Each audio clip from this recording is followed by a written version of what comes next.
हमारे मन में गंदे विचार क्यों आते हैं? हम नहीं चाहते पर फिर भी हमारे मन में गंदे विचार आते रहते हैं। लेकिन क्यों? मन ही हमारा सबसे बड़ा दोस्त और मन ही हमारा सबसे बड़ा शत्रु है। जब हम अपने मन के हिसाब से चलते हैं तो मन हमें भटका देता है, और जब हम मन को संतुलित कर लेते हैं तो हम अपनी जिंदगी में सब कुछ पा लेते हैं। हम अपने मन में आने वाले गंदे विचारों को रोकने की कोशिश करते हैं, पर जितना हम रोकते हैं उतने ये विचार हमारे अंदर प्रवेश करते जाते हैं। आप जिस चीज से जितना दूर भागोगे उतनी ही वह चीज आपके पास आएगी। इसीलिए उस चीज से भागो मत, बल्कि उस पर संतुलन कायम रखो। एक बार एक युवक गौतम बुद्ध के पास आया और गौतम बुद्ध से बोला, हे बुद्ध, मेरे मन में इतने गंदे विचार क्यों आते हैं? मैं नहीं चाहता कि मेरे मन में गंदे विचार आएं, पर मेरे मन में हमेशा काम वासना के विचार चलते रहते हैं और मैं इनके बारे में सोच सोच कर बहुत परेशान हूं। मेरी ऊर्जा और समय ये सब सोचने में ही नष्ट हो जाते हैं, और ये सब विचारों की वजह से मैं कभी कभी शांत नहीं रह पाता और मैं हमेशा ही स्त्रियों को देखकर मोहित हो जाता हूं, अपने आप को रोक ही नहीं पाता। बुद्ध मुस्कुराए और उन्होंने उस युवक से पूछा, क्या तुम्हें पता है कि यह काम वासना होती क्या है? फिर लड़के ने उत्तर दिया और कहा, बुद्ध, मुझे तो नहीं पता कि काम वासना होती क्या है, परंतु हां, ये जो भी है बहुत बुरी चीज है। फिर बुद्ध ने उस युवक से कहा, सबसे पहले तो तुम्हें यह समझना है कि प्राकृतिक रूप से जो भी चीज हमारे अंदर है वह बुरी नहीं है। हमारे जीवन में उसकी कुछ न कुछ जरूरत होती है। वासना कोई बुरी बात नहीं है, यह हमारे मन की एक भावना है जो हमें किसी न किसी चीज की कमी का एहसास करवाती है, और फिर हम उस चीज को पाने के लिए उस चीज की ओर आकर्षित हो जाते हैं। जैसे अगर तुम्हारे पास धन की कमी है तो तुम में धन पाने की वासना उत्पन्न हो जाएगी। इसका मतलब यह नहीं कि वासना बुरी है, बल्कि यह तो हमारे मन के एक प्रकार की जरूरत का एहसास है, और जब यह जरूरत शारीरिक हो तो हम इसे काम वासना कह देते हैं। युवक ने गौतम बुद्ध को कहा, बुद्ध, मुझे काम वासना का मतलब तो समझ में आ गया, पर आप मुझे यह बताइए कि यह आती कहां से है और कैसे आती है? गौतम बुद्ध ने कहा, काम वासना कहीं से आती नहीं है, यह तो हमारे अंदर ही होती है, और इसका होना तो जरूरी भी है, तभी तो मानव जाति का विस्तार होगा। युवक ने कहा, जब यह हमारे अंदर ही है और जरूरी भी है तो फिर लोग इसे गलत क्यों बताते हैं? बुद्ध ने कहा, यही समस्या है। लोगों ने काम वासना को गलत तरीके से सोच लिया है, इसे छिपाने की और दबाने की कोशिश करते हैं। काम वासना गलत नहीं है, बल्कि काम वासना का गलत तरीके से प्रयोग करना गलत बात है। लोग जिसे पसंद करते हैं उसी के लिए जीने लग जाते हैं और उसके बारे में हमेशा सोचते रहते हैं, पर यह सब गलत है। बुद्ध ने युवक से कहा, क्या तुम्हें पता है कि जानवरों में भी काम वासना होती है? युवक ने उत्तर दिया, हां बुद्ध, जानवरों में भी काम वासना होती है, क्योंकि जानवर भी तो आखिर अपनी पीढ़ी को आगे बढ़ाएंगे। बुद्ध ने कहा, तो फिर हम जानवरों की काम वासना को क्यों गलत नहीं कहते? युवक ने कहा, मुझे नहीं पता महात्मा, आप ही मुझे बताइए। गौतम बुद्ध ने कहा, जानवर अपनी काम वासना का प्रयोग आनंद प्राप्ति के लिए नहीं करते, वह तो सिर्फ संतान उत्पन्न करने के लिए काम वासना का उपयोग करते हैं। जानवरों को प्रकृति ने इतनी समझ नहीं दी कि वह काम वासना को अपने सुख का आधार बना सके, जबकि मनुष्य अपनी समझ के बलबूते पर प्रकृति में पाई जाने वाली प्रत्येक वस्तु को अपने सुख के लिए अपने प्रयोग करता है। हम इंसानों ने ही काम वासना को अपने सुख का साधन बना लिया है, जबकि प्रकृति ने तो हमें अपने वंश को आगे बढ़ाने के लिए दिया था, लेकिन इंसानों ने इसे अपने जीवन का परम लक्ष्य बना रखा है, और इस तरह से काम वासना का बेलगाम हो जाना गलत है। युवक ने बुद्ध से पूछा, महात्मा जी, ये काम वासना हम पर हावी क्यों होती है? क्यों यह बेलगाम हो जाती है? तब गौतम बुद्ध ने कहा, सुनो, अब जो मैं तुम्हें बताऊंगा उसे तुम ध्यानपूर्वक सुनना। काम वासना का सारा खेल तुम्हें समझ आ जाएगा, तुम्हें तुम्हारे सारे सवालों का जवाब मिल जाएगा, बस तुम्हें ध्यान से सुनकर समझना है। फिर गौतम बुद्ध युवक को बताना शुरू करते हैं। एक बार की बात है, एक आश्रम में गुरु और उनके शिष्य रहते थे। शिष्य रोजाना आश्रम के बाहर स्थित गांव में दीक्षा लेने के लिए जाते थे। शिष्य जो गांव में भिक्षा लेने जाता था, उस रास्ते में एक नदी पड़ती थी जिससे वह रोज भिक्षा लेने जाता था। एक दिन उसने देखा कि एक लड़का पेड़ के पीछे छिपा है। उसने लड़के के पास जाकर पूछा, भाई, तुम इस पेड़ के पीछे छिपकर क्या देख रहे हो? लड़के ने कहा, अरे तुझे नहीं दिख रहा क्या कि मैं क्या देख रहा हूं? तब शिष्य ने नदी की तरफ देखा तो वहां पर कुछ लड़कियां पानी भर रही थी। लड़कियां 15 साल की होंगी। तब शिष्य ने लड़के से कहा, अरे भाई, वहां पर तो लड़कियां पानी भर रही हैं, इसमें छिपकर देखने वाली क्या बात है? तब वो लड़का शिष्य की तरफ देखकर उससे कहता है, अरे पागल, तुम्हें दिखाई नहीं दे रहा क्या कि मैं क्या कर रहा हूं? वह परियां कैसे नदी से पानी निकाल रही है।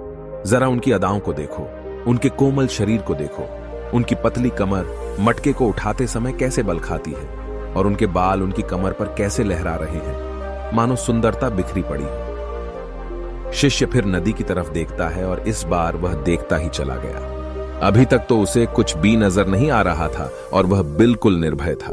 उसे किसी बात का कोई डर नहीं था, लेकिन अब वह छुपने लगा और उन लड़कियों को देखने लगा जैसे उसने कोई अपराध कर दिया हो। और जब वो छुपकर उन लड़कियों को देख रहा था तभी वो अंदर से कांप गया और उसने कहा कि यह मैं क्या कर रहा हूं? मैं जो भी कर रहा हूं वह सही नहीं है, मुझे यहां से चले जाना चाहिए। और फिर वह जल्दी से वह से चला जाता है। फिर वह आश्रम पहुंच जाता है। आश्रम जाकर वह अपने कार्यों में लग गया, लेकिन जो अभी वह देख कर आया था वही उसकी आंखों के सामने बार बार आ रहा था। उसके मन में वही दृश्य चल रहा था। उसका मन वही सब कुछ देखने के लिए ललचा रहा था। उसका किसी भी काम में मन नहीं लग रहा था। सुबह होते ही वह रोज भिक्षा के लिए आश्रम से जल्दी निकल जाता और नदी के पास वाले पेड़ के पास जाता, जहां वह लड़का पहले से मौजूद रहता था। उसके साथ मिलकर लड़कियों को छुपकर देखता था। अब वह रोज ऐसा करने लग गया। उसका मन अब किसी भी काम में नहीं लगता था। वह हमेशा किसी न किसी प्रकार के विचारों में उलझा रहता था। वह आश्रम के कार्यों को भी ठीक ढंग से नहीं कर पा रहा था। न वह ठीक से सो पाता था और न ठीक से खाना खा पाता था। उसका मन बेचैन सा रहता था। उसका मन बार बार उन लड़कियों के सौंदर्य को देखने के लिए ललचाता था। जब गुरु भिक्षा देते तब भी उसका मन कहीं और विचारों में खोया रहता था। गुरु ने अपने शिष्य की इन हरकतों को देखा। तब एक दिन गुरु ने शिष्य को अपने पास बुलाया और कहा, आज से मैं भी तुम्हारे साथ भिक्षा मांगने चलूंगा। तुम और मैं साथ साथ भिक्षा मांगने चलेंगे। तभी शिष्य ने गुरु को मना करते हुए बोला, नहीं गुरुदेव, आप परेशान क्यों हो रहे हो? मैं अकेले ही ठीक से भिक्षा मांग सकता हूं। गुरु ने शिष्य से कहा, ठीक है, तुम अकेले ही भिक्षा मांगने जाओ।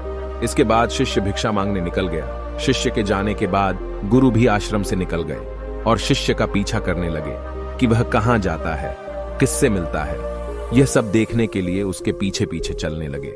थोड़ी दूर जाने के बाद गुरु ने देखा कि उनका शिष्य एक लड़के के साथ एक पेड़ के पीछे अपराधी की तरह छिपा हुआ है और छिपकर कुछ देख रहा है।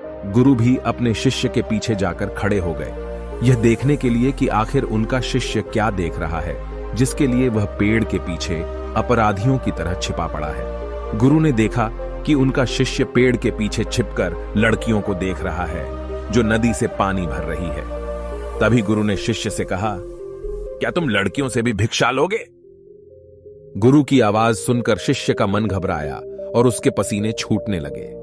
वह थर-थर कांप रहा था, जैसे किसी चोर को पकड़ते समय रंगे हाथों पकड़ लिया हो। उसकी हालत खराब हो गई। वह कुछ भी नहीं बोल पा रहा था। वह लड़का जो शिष्य के साथ था वहां से भाग गया, जिससे शिष्य और भी घबरा गया था। उसके मुंह से कुछ टूटे फूटे शब्द ही निकल रहे थे। वह अपने गुरु से भी नजर मिलाने का साहस नहीं कर पा रहा था। गुरु ने शिष्य की ओर देखा और कहा, मेरा शिष्य तो निर्भय है, उसे तो किसी भी चीज का डर नहीं है, लेकिन ये क्या, तुम तो डर के मारे कांप रहे हो। शिष्य ने गुरु से कहा, मुझे माफ कर दो, इसमें मेरा कोई दोष नहीं है।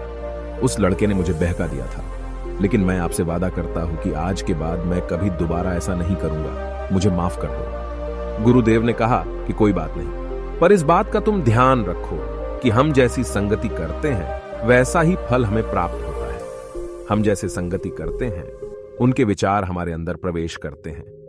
इसीलिए अच्छी संगति करो ताकि तुम्हारे अंदर अच्छे विचार प्रवेश करें। फिर गुरु और शिष्य आश्रम लौट आए और फिर से आश्रम के कार्यों पर ध्यान देने लगे। उसने उस रास्ते को छोड़ दिया और दूसरे रास्ते से जाने लगा। वह अपने काम को ध्यान से करता था, लेकिन धीरे धीरे उसके अंदर क्रोध उत्पन्न हो गया और फिर वह दूसरे शिष्यों पर क्रोध करने लगा और बेचैन हो गया। अब वह सही समय पर भोजन भी नहीं करता था। वह भोजन भी बहुत कम खाता था। एक रात गुरु शिष्य के पास आए और उससे बोले कि तुमने मुझसे वादा किया था कि तुम अपना मन नियंत्रण में रखोगे। अब तक तुमने कितनी बार अपना वादा तोड़ दिया। यह सुनकर शिष्य अपने गुरु के चरणों में गिर गया और रोने लगा। रोते रोते ही उसने गुरु से कहा कि गुरुदेव, मैं कई बार अपना वादा तोड़ चुका हूं, फिर वादा कर लेता हूं, लेकिन हर बार मैं वादा तोड़ देता हूं। मेरा मन मेरे नियंत्रण में है ही नहीं। मैं बहुत कोशिश करता हूं कि मैं अपने मन से सारे बुरे विचारों को निकाल दूं, लेकिन मैं चाहकर भी ऐसा नहीं कर पा रहा हूं। फिर गुरु ने शिष्य को कहा, चलो मेरे साथ। गुरु शिष्य को आश्रम के बगीचे में लेकर गए और शिष्य से कहा, देखो यहां पर कुछ नालियां बनी हुई है जिससे नदी का पानी इन पौधों तक आ रहा है, और यह पानी निरंतर भाव से बह रहा है। क्या तुम इस पानी के बहाव को रोक सकते हो?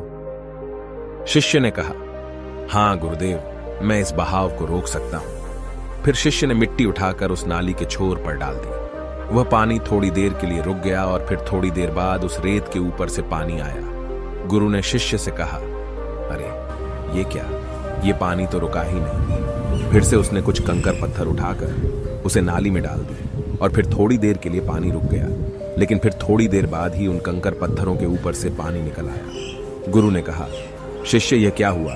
पानी तो फिर से आ गया। तुम तो बोल रहे थे कि तुम इसे रोक दोगे। क्या हम किसी चीज को पूरी तरह से रोक सकते हैं?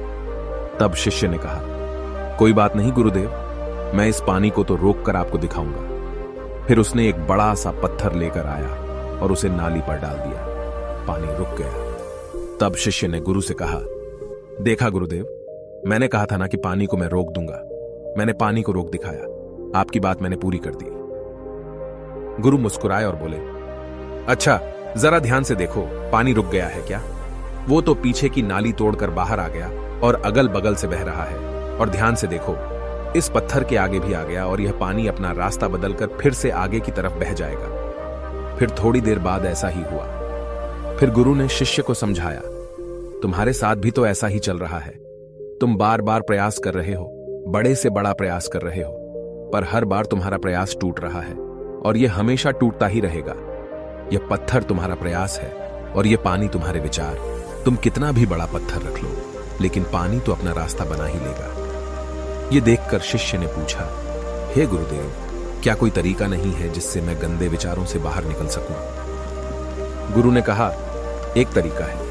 यह पानी जिस नदी से आ रहा है, तुम वहां से इस पानी का रास्ता ही बदल सकते हो। गुरु शिष्य को एक नदी के पास ले गए जहां से उस बगीचे में पानी आ रहा था। गुरु ने शिष्य से कहा, वो पानी इसी नदी से जा रहा है। अगर हम यहीं से उसका रास्ता बंद कर दें जहां से पानी बगीचे में जा रहा है, तो क्या हम पानी को रोक नहीं सकते? शिष्य ने कहा, हाँ गुरुदेव, अवश्य ऐसा हो सकता है। मैं इस पानी को यहीं से बंद कर देता हूं। तब आगे की नाली में पानी जाएगा ही नहीं और फिर बगीचे में पानी ही नहीं जाएगा। फिर गुरु ने कहा, शिष्य अगर पानी बगीचे में नहीं जाएगा तो पेड़ पौधों को पानी कहां से मिलेगा? उन पेड़ पौधों को तो पानी की आवश्यकता है। फिर शिष्य ने विचार किया और कहा, मेरे मन में तो यह बात आई ही नहीं, इस पानी का बगीचे में जाना जरूरी भी है। गुरु ने कहा, और उन पेड़ पौधों में कुछ ऐसे हैं जिनको रोज पानी की आवश्यकता है, वो तो मुरझाकर मर ही जाएंगे। पानी तो हमें खोलना ही होगा। शिष्य ने गुरु की बात सुनकर पानी का रास्ता खोल दिया। तब गुरु ने पूछा, अगर हम इस नदी के पूरे पानी को बगीचे की तरफ मोड़ दें तो क्या होगा? शिष्य ने उत्तर दिया, गुरुदेव, वहां पर जितने भी पेड़ पौधे हैं वो सब गलकर नष्ट हो जाएंगे और वहां पर कुछ नहीं बचेगा। गुरु मुस्कुराए और बोले, तुम इस बात को समझो, हमें किसी भी चीज को रोकना नहीं है, बस हमेशा संतुलन बनाए रखना है। कम पानी से भी पौधे नष्ट होते हैं और ज्यादा पानी से भी पौधे नष्ट होते हैं। हमारा जीवन संतुलन से ही चलता है। गुरु ने शिष्य से कहा, अगर मैं तुम्हें कुछ कहूं कि तुम आम के बारे में मत सोचो, तो तुम्हारे मन में सबसे पहले किसका चित्र आएगा? शिष्य ने बोला, गुरुदेव, मेरे मन में तो पहला चित्र आम का ही आएगा। गुरु ने कहा, जब हम गंदे विचारों को जबरदस्ती रोकने का प्रयास करते हैं तो वे और भी मजबूती से हमारे अंदर प्रवेश करते हैं। इसीलिए हमें उन्हें कभी भी दबाने की कोशिश नहीं करनी चाहिए। फिर गुरु ने शिष्य को कहा, हमारे गंदे विचार बुरे लोगों की संगति करने की वजह से भी आते हैं। कभी कभी कामुकता हमारे अंदर होती नहीं है, लेकिन कुछ अश्लील लोगों के साथ रहने की वजह से ये हमारे अंदर हावी हो जाती है। फिर शिष्य ने कहा, गुरुदेव, आप सही कह रहे हैं, मैं अपने मार्ग से भटक गया था। फिर वह शिष्य उस रात बहुत ही चैन की नींद सोया। सुबह अपने कार्यों को पूरे मन से किया और फिर सुबह वह भिक्षा लेने के लिए उसी रास्ते से गया जहां वह लड़का आज भी पेड़ के पीछे छुपकर उन लड़कियों को देख रहा था। वह शिष्य उसे नदी पर गया जहां वह लड़कियां पानी भर रही थीं। उसने उन लड़कियों से पानी मांगा और उन लड़कियों में से एक लड़की ने उसे पानी पिलाया और उसे शिष्य के चरण छुए। शिष्य ने उसे आशीर्वाद दिया कि तुम्हारा कल्याण हो, जिससे कि मानसिकता सकारात्मक ऊर्जा से भर जाए। उसके चेहरे पर मुस्कान आ गई थी, जैसे कि उसे कुछ खोया हुआ वापस मिल गया हो। वह वापस अपने रास्ते से जाने लगा। तभी पीछे से वह लड़का आ गया जो पेड़ के पीछे छुपा हुआ था। वह शिष्य के पास आया और बोला, क्या बात है, आज तो तुमने नजदीक से दर्शन कर लिए, तुम तो मुझसे भी आगे निकले। तब शिष्य ने कहा, हम हमेशा दूसरों के दर्शन करने में ही व्यस्त रहते हैं, अपने दर्शन कर ही नहीं पाते। तुम कब तक इस पेड़ के पीछे छुपाते रहोगे? किसी को पसंद कर लो, उसे बोल दो। अगर वो भी तुम्हें पसंद करती है तो शादी कर लो और उससे पहले तुम कुछ बन जाओ। अपने आप को पहचान लो, ऐसे अपना समय बर्बाद मत करो। फिर वह लड़का रोज उस शिष्य से मिलने लगा और उसने लड़के को नदी पर न जाने के लिए प्रेरित किया। और फिर वह लड़का अपने जीवन में कुछ बनने के लिए संघर्ष करने लगा। तो तुमने देखा कि संगति का असर क्या होता है। अपनी संगति बदलो, अपने विचार बदलो। गुरु ने शिष्य से पूछा, क्या तुम्हें अपने सभी सवालों का उत्तर मिल गया? तब शिष्य ने कहा, हाँ महात्मा जी, आपका धन्यवाद। तब गुरु ने शिष्य से कहा कि जब तुम्हारे मन में गंदे विचार आए तब तुम अपने आप को दोषी मत मानो। यह शरीर है और यह सब इसने हजारों वर्षों से सीखा है। एक केवल तुम्हारे सोच लेने से या शपथ लेने से यह टूटने वाला है नहीं, लेकिन तुम्हारे पास वो शक्ति है, वो ऊर्जा है जिसका तुम्हें संतुलन उपयोग करना है। तुम एक जीवित ऊर्जा हो जो कुछ भी अनुभव करने के लिए स्वतंत्र है। इसीलिए तुम अपने आप को पहचानो। इस कहानी से हमें यह सीख मिलती है कि हमारे विचारों का महत्व कितना अधिक होता है।